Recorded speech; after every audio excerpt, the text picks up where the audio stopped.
Hi guys, it's HOSAB. Today we're going to do a spoiler-free review of House of Sky and Breath by Sarah J. Maas, so book 2 in Crescent City. Let's start with the most important question, which is this book worth the hype? The answer is It depends. I'm not gonna spoil it for you.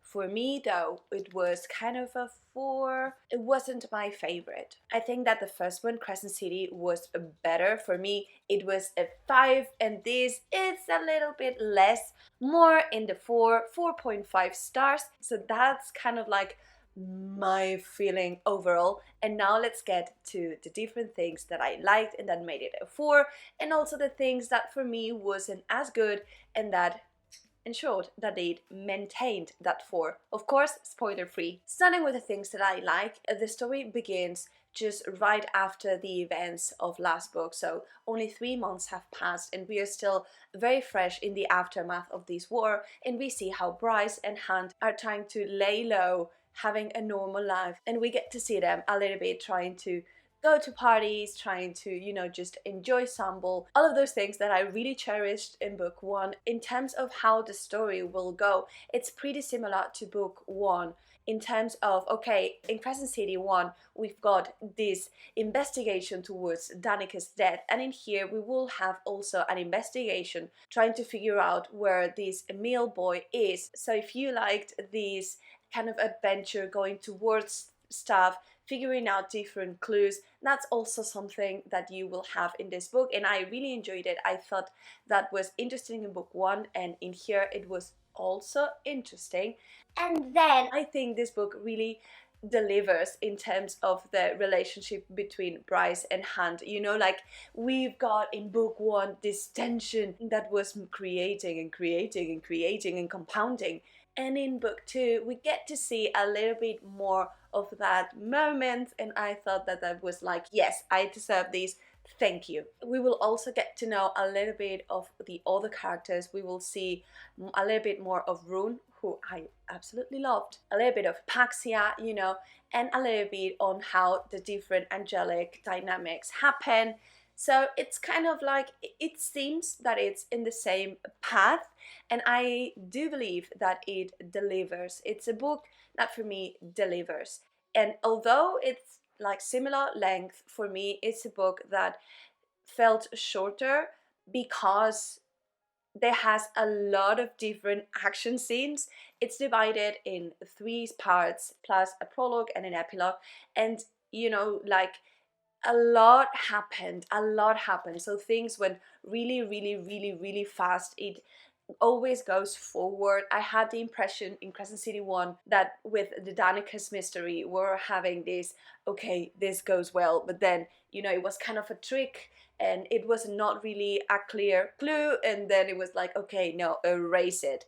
And although that's not kind of like the overall feeling I had, that at parts that sensation of just moving ahead was like, you just wasted kind of like 100 pages going back and forth for things that didn't matter, and I didn't have that feeling here.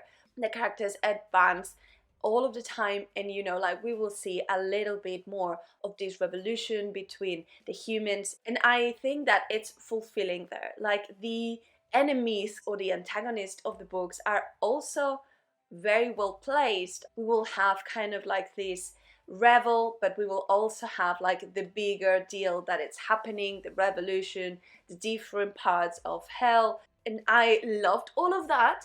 But then there were things that for me just kept it there in the 4, which are, for starters, and I know this is a small thing, but it's that it starts with a prologue, and this prologue puts us into the mindset of different characters, which it's fine. But I've been waiting a lot of time to get back into Bryce, into Hunt, into Rune, and we are thrown into a different story completely, which I wasn't really expecting.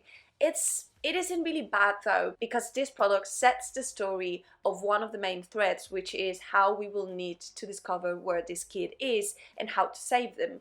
But nonetheless, I thought that it was like, oh, okay, go.